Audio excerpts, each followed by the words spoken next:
The single-cell protein sources are heavy, high concentrations of complete protein, a good profile of the other compounds, and synthesize bioactive compounds such as nucleotides, beta-glucans, monoligosaccharides, and vitamins. And these compounds can offer immunomodulatory effects, good health, and other metabolic benefits, turning this source of protein a multifunctional nutritional ingredient.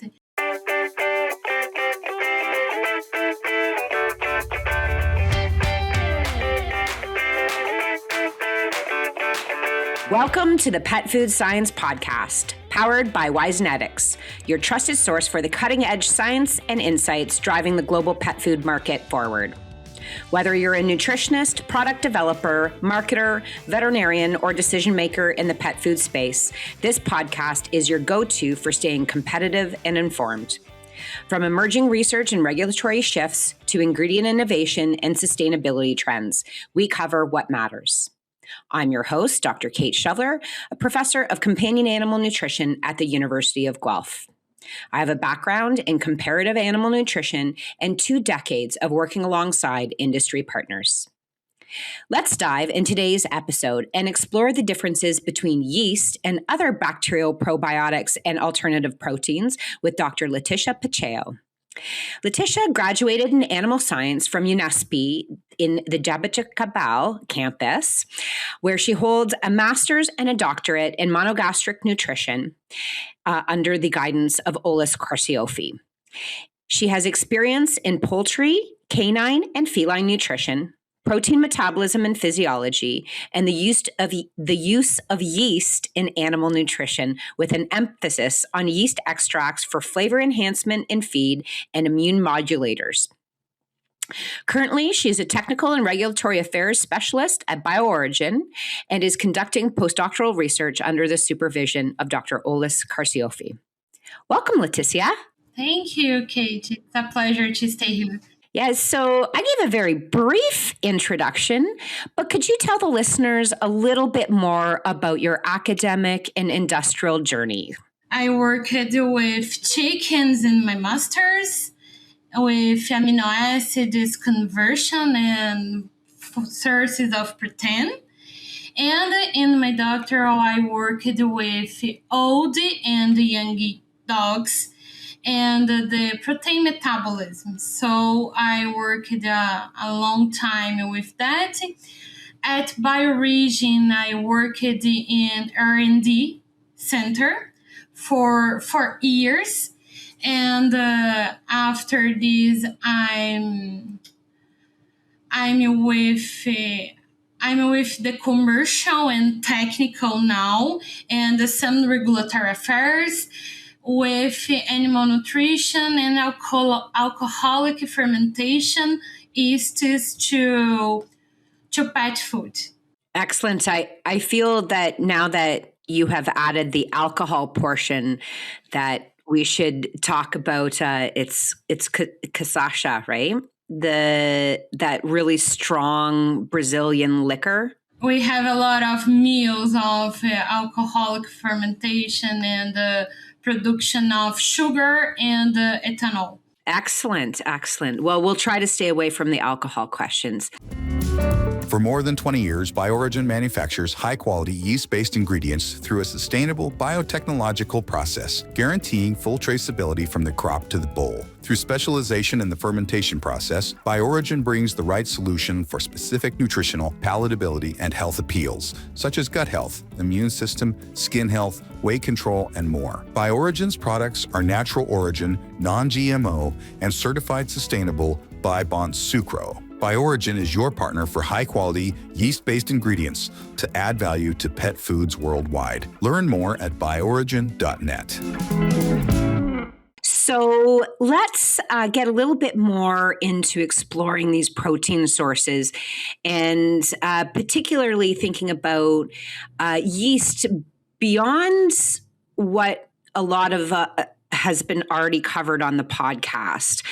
Let's really focus on alternative protein and yeast's role there.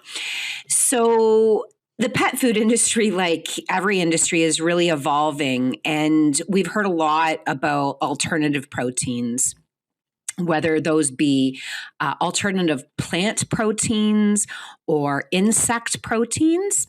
But what we're talking about with yeast is a single cell protein. So maybe to start, could you explain in fairly simple terms what is a single cell protein and why they are being explored for pet nutrition? The single cell protein refers to protein biomass derived from microbial cells. It includes bacteria, microalgae, and fungi such as yeast. They are cultivated under controlled bioprocessing conditions, and these microorganisms are typically grown in closed fermentation systems, where every parameter such as temperature, pH, aeration, and nutrient availability are regulated to optimize the protein contention.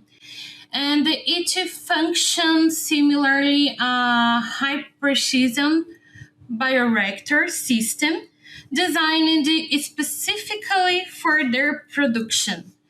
But the single-cell protein is not a new concept. We have been using this for decades in aquaculture, livestock, and human nutrition too. And in pet food, we heard about brewer's yeast and the others, but today we have a key global priorities related to sustainability, supply chain resilience, and nutritional efficiency. Thinking in a sustainability perspective, microbial protein production offers an exceptional resource efficiency. And the microorganisms have rapid growth rates and can be cultivated in vertically integrated fermenters, requiring minimal land area. So it's significant that reducing environmental impact compared to conventional animal agriculture. Moreover, the single-cell production platforms leverage low-value substrates such as molasses, agriculture byproducts, and other sources. And it's important to remember these contribute to circular bioeconomy strategies and markedly lowering greenhouse gas emissions. About the supply security, the single-cell protein systems provide a highly controlled and weather-independent method of production the protein. So this manufacturing approach minimizes the environmental variability, zoonotic disease outbreaks, and complain the logistical constraints, enabling predictable output and consistent raw material quality. And nutritionally, the single-cell protein sources are heavy, high concentrations of complete protein, a good profile of the other compounds, and synthesize bioactive compounds such as nucleotides, beta-glucans, monoligosaccharides, and vitamins. And these compounds can offer immunomodulatory effects, good health, and other metabolic benefits, turning this source of protein a multifunctional nutritional ingredient. And it's important to pet food with the concern of the climate change, etc. Excellent. Well, thank you. That was a very complete answer about the microbial proteins. But let's maybe focus on just yeast. The listeners on this podcast have heard a lot about the use of yeast as a flavor enhancer or as a probiotic yeast. But you are talking about it as a alternative protein. So when we think about our key proteins that we utilize today in the pet food industry, I would say that these, I think chicken owns the game, but we see other animal-based proteins trailing behind, beef, lamb. We see a little bit of pork, a little bit to a lesser extent. And how does yeast protein compare to the proteins that we currently use today? When we talk about yeast in pet nutrition today, we're no longer referring to the brewer's yeast, as I said, as a generic ingredient to enhance the flavor. Now we're working with different strains of yeast intentionally cultivated to the nutritional performance. Today we control all the process. So we can produce organisms more than 45% protein on the dry matter basis. So it's the same league as many conventional protein meals. And what makes this protein interesting is the amino acid structure, because we are talking about one cell with all the requirements, and the profile is very good. It's a complete protein with naturally contains essential amino acids. And the yeast is especially strong to lysine and methionine. And it is limited in plant proteins. And now it doesn't match meat on every point. The part of the balanced formulation, we can use the both sources, but the yeast can help in some formulations.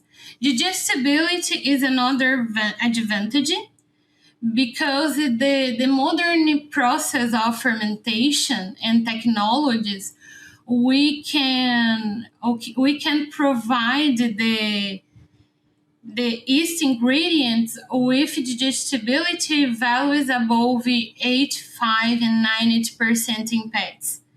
So it's a pair with the high quality animal-based proteins. And we have with another microbial proteins, but in the yeast we control everything. And the real difference in this source, the bonus package, is not just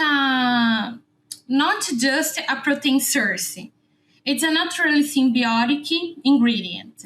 So we have the cell wall can provide mononucleosaccharides and beta-glucans. We have the internal content with nucleotides. So it's a little environment in a source of protein. So when you compare the yeast with something as a purified protein meal, as the chicken meal, this distinction is clear, because the chicken meal is just a protein source. Yeast is a protein plus source, contributes with maintenance and support health too. I like that juxtaposition. Not just ingredient, it holds secondary functions that are important in terms of what the pet owner expects from what food can deliver. So on that note, and I work in plant proteins that humans have been eating for centuries, and the same question comes up. How much can you put in, and has it been proven to be both safe in the short term, but in the long term, it's been reported, not that I support this, but that some dogs eat exactly the same food for 2+ years. So if they are eating a dog food with yeast as a alternative ingredient, how much and for how long can they eat that diet? Thinking about that, and it's important question because in yeast we have 2 principal points about the concern is the purine content. Então, so some yeast species contain the higher purine levels, and it could matter for dogs with predisposed to certain types of urine disease. It's a problem. But in a commercial diet and with the new technologies, we can reduce this purine content, selecting some strains with no produced purine. And the other question about the yeast is the fecal consistency remain. High dietary inclusion levels of yeast has been associated with the increased fecal softening, indicating that the physiological mechanisms and inclusion require further investigation. But what I can see, until 10% of inclusion, we don't have any problems with these points that I bring. But in the other hand, we have the palatability, and raw unprocessed yeast can have a pretty bold flavor, have a lot of umami, and we know that the animals can feel the umami too. And it in the processing have changed the soul with this situation, because the producing of some strains of yeast can generate a yeast ingredient savory and bring determined flavors as cheesy or brothy. And here is interesting part. Yeast extract now used to help the palatant to enhance the flavors. So we have 2 points. We have two faces of the same ingredient. We have positive things about its sustainability, etc., and we have some problems that we can solve with technology. Excellent. So a little bit more, but data needed.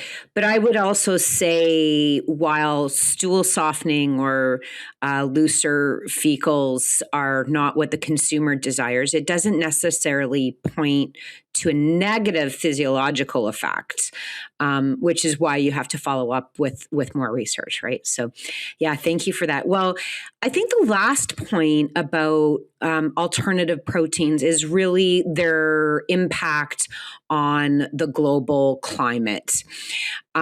So could you maybe quantify the environmental advantage of single cell proteins compared to our traditional chicken and beef for the pet food industry?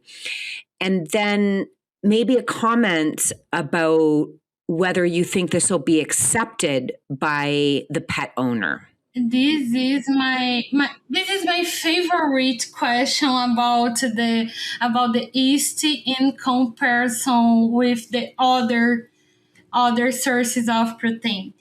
Because when we look at the environmental data, especially the life cycle assessments, the advantages of the single cell proteins and the yeast show up very, very clearly.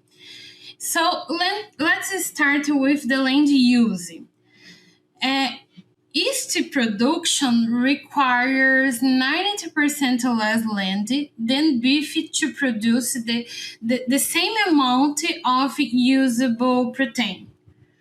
We're literally talking about the difference between 5 square meters of vertical fermenters versus entire hectares of grazing or crop land. So this reduction directly translates into less pressure of deforestation and land conversion, which is one of the biggest drivers of biodiversity loss globally. And we can talk too about the water footprint. Sorry, we can talk water footprint because the fermentation-based protein use less than 1% of the water required to beef. Because microorganisms grow in closed tanks and don't require irrigation or water intensive feeding as the livestock depends on. So we can put the fermentation base for regions on we have water scarcity. So it's an opportunity and a sustainable project. And we have the greenhouse gas emissions too. Depending of the production system, we can have a carbon negative production. Sorry. We can have a carbon negative production because the proper meal produce the energy to produce the yeast. So that circle economy can help you with the emissions of gases. Absolutely. I also am a huge promoter of that circular economy. Let's try to get to a net zero waste. That means that we can sustain. Well, thank you so much, Leticia. This was really enlightening, and I really love to see all these alternatives coming in to diversify the ingredient stream for the pet food industry. But I do have a couple of personal questions for you before I let you go. Let's go. It's time for our famous 3. Okay, so you're in South America. I'm in North America. What do you find is the biggest difference between how South Americans and North Americans approach feeding their dogs and cats? I think the mainly difference is the part of family. I don't know talk bad of yours in the North Americans, but Brazilian people are more kindly and more. We have 10, 15 dogs and cats. We want a big house to put a lot of animals beside. So I think the difference is in here, in the care, in the appropriated with animals, and the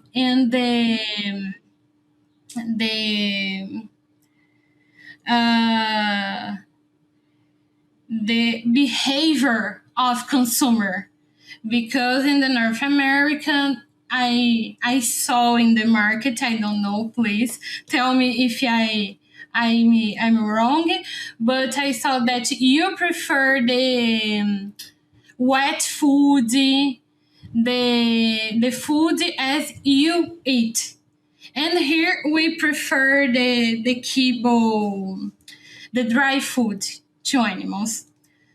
So I think this difference is the mainly. Yeah, I think we still, I think North Americans, it's still largely a kibble based market, but the largest growing sector is certainly the fresh, lightly cooked sector. So yes, we do want to see something that looks similar. Okay, question number 2. What do you prefer, dogs or cats? I prefer them both. My mother has 2 dogs and I have a cat just. And it's funny because for 5 years ago, I just liked dogs. And I took my cat at a laboratory and bring you with me at Lençóis Paulista, and now I'm fall in love with cats. So now I prefer cats. They are perfect. Well, they certainly believe that they're perfect, so that tracks quite well. And then last but not least, if we visit Brazil, what is your number 1 touristic recommendation? I recommend strongly that you visit Minas Gerais, because Minas Gerais has everything that you need. They have kind people, beautiful places, and very, very good food. Very, very good food. So you can eat pão de queijo, that's cheese bread, and this unique flavor that you feel in the world. The food hug you. That's a good way. I always have now I always have a Brazilian in my lab, thanks to Julia Pizzali. But those are addictive. Those cheese buns. Oh my God. And they're bite sized. So you just can keep throwing them in your mouth. They're so dangerous, but I agree. Those are delicious. Yes. Well, Leticia, thank you very much for joining us today. We had a great time and I hope you'll consider coming back. Thank you so much. I hope you're back too. All right. Well, that concludes another episode of the Pet Food Science Podcast, presented by WiseNetics. Thank you for joining us today. And don't forget to subscribe to our podcast to stay updated on future episodes. And if you enjoyed today's podcast, please leave us a review because your feedback is invaluable. Until next time, this is Kate Shoveler from the Pet Food Science Podcast, signing off.